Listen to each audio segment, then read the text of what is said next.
और जंगल में चले गए सच्चाई को तलाश करने के लिए, और जंगल के पत्ते चबा चबा कर अल्लाह को ढूंढते ढूंढते उन्होंने जंगल ही में अपनी जान दे दी। अब तक तो हिंदू धर्म वाले अपना दावा ठोकते थे कि गौतम बुद्ध भगवान विष्णु के अवतार है। अब ये जाहिल मदरसा छाप लोग भी गौतम बुद्ध को अपना अल्लाह का नबी बताने लगे हैं। नमस्कार, मेरा नाम अरुण गौतम है और आप देखना शुरू कर चुके हैं धाका टीवी। अभी तक आपने यह सुना होगा कि गौतम बुद्ध भगवान विष्णु के अवतार है, लेकिन इस वीडियो में हम आपको कुछ और ही बताने वाले हैं गौतम बुद्ध की जिंदगी के बारे में। और ये भ्रांतियां दूसरे मजहब वाले लोग फैला रहे हैं। आपको बता दें कि अभी तक हिंदू लोग गौतम बुद्ध को अपने भगवान मानते थे, उनको भगवान विष्णु का अवतार बताते थे, लेकिन अब इस्लाम वाले भी गौतम बुद्ध को अपना नबी बताते हैं। उनका यह मानना है कि गौतम बुद्ध जंगलों में पत्ता खाकर अल्लाह को ढूंढ रहे थे। आपको यकीन नहीं हो रहा है ना? तो आइए सबसे पहले हम आपको वो वीडियो क्लिप दिखाते हैं जिसमें एक मौलाना गौतम बुद्ध के बारे में अफवाह फैला रहा है, गौतम बुद्ध के बारे में गलत जानकारियां दे रहा है। उसकी बातों में कितनी सच्चाई है वो सारी बातें हम आपको तथ्यों के साथ बताएंगे, लेकिन उससे पहले आप वीडियो देखिए। वो गौतम बुद्ध जिनकी पत्नी थी, वो गौतम बुद्ध जिन्होंने शादी की थी, वो गौतम बुद्ध जिनकी पत्नी से एक बेटा पैदा हुआ जिसका नाम राहुल था, उन्होंने अपनी पत्नी और बेटे को छोड़ दिया और जंगल में चले गए सच्चाई को तलाश करने के लिए, और जंगल के पत्ते चबा चबा कर अल्लाह को ढूंढते ढूंढते उन्होंने जंगल ही में अपनी जान दे दी। तो लोगों ने कहा ये सच की तलाश में निकले थे, बीवी बच्चों को छोड़ के सच्चाई के रास्ते को तलाश करने के लिए निकले और जान चली गई। उनको लोगों ने क्या बना दिया? गौतम बुद्ध, और उनकी मूर्ति के नीचे लिखा हुआ है भगवान बुद्ध। इसकी बातों से साफ जाहिर होता है कि ये बंदा एक नंबर का जाहिल है। इसे ना तो बुद्धिज्म के बारे में कोई ज्ञान है, ना ही बुद्ध के बारे में बॉब ही जानता है।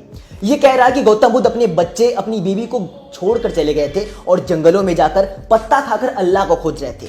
तो सबसे पहली बात का मैं इसके जवाब देता हूं। गौतम बुद्ध पे ये जो आरोप लगता है कि गौतम बुद्ध अपनी बीवी अपने बच्चे को छोड़कर चले गए थे, ये आरोप लगाने वाले सभी के सभी लोग अंधभक्त और अज्ञानी लोग हैं। उन सभी को यह किताब एक बार जरूर पढ़नी चाहिए जिसका नाम है बुद्ध और उनका धम्म। इस किताब को बाबा साहब ने लिखा था और इस किताब में गौतम बुद्ध के बारे में पूरी की पूरी सारी सच्चाई लिखी गई है। इस किताब में गौतम बुद्ध के बारे में आपको पूरी जानकारी अच्छी और प्रूफ के साथ मिल सकती है। गौतम बुद्ध ने अपना घर छोड़ा था, इसके पीछे सबसे बड़ी वजह थी कि उनके यहाँ एक नदी थी जिसका नाम था रोहिणी, और उस नदी के लिए शाक्यों और कोलियों के बीच युद्ध होने वाला था। लेकिन गौतम बुद्ध इस युद्ध के विरुद्ध थे।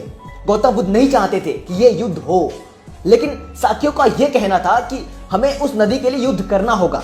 गौतम बुद्ध के युद्ध के विरुद्ध करने पर उन्हें राजद्रोही कह दिया गया और उनको राज्य से निकाल दिया गया था, ना कि वो खुद अपनी बीवी और बच्चे को छोड़कर गए थे। उन्हें राजद्रोह का आरोप लगाकर उन्हें राज्य से निकाल दिया गया था क्योंकि वो युद्ध के विरुद्ध थे। वो नहीं चाहते थे कि युद्ध हो। उन्होंने अपने एक बच्चे और अपनी एक बीवी को छोड़ा, लेकिन इससे उस राज्य की हजारों औरतें विधवा होने से बच गई, हजारों बच्चे अनाथ होने से बच गए थे। अगर आपको मेरी बातों पर यकीन ना हो तो आप पढ़ सकते हैं बुद्ध और उनका धम्म, और मैं आपको पेज भी बता दे रहा हूं। ये खंड नंबर 1 है और भाग 1 है और पेज नंबर 47 है।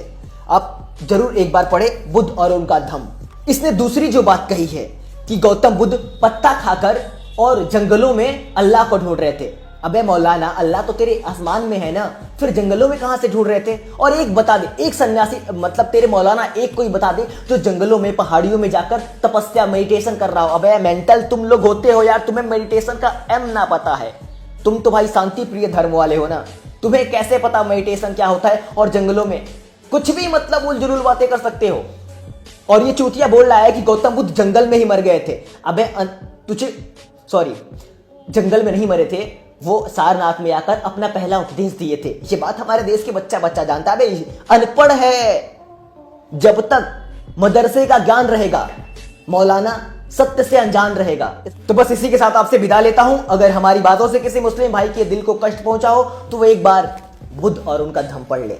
ये वीडियो आपको कैसी लगी कमेंट करके अपनी राय हमें जरूर बताएं, और ऐसी हमारी वीडियो देखते रहने के लिए धाका टीवी को सब्सक्राइब कर ले। और ये वीडियो को अगर आप फेसबुक पेज पर देख रहे हैं तो शेयर करें ग्रुप में, अपने दोस्तों के पास भी। मिलेंगे आपसे अगली वीडियो में।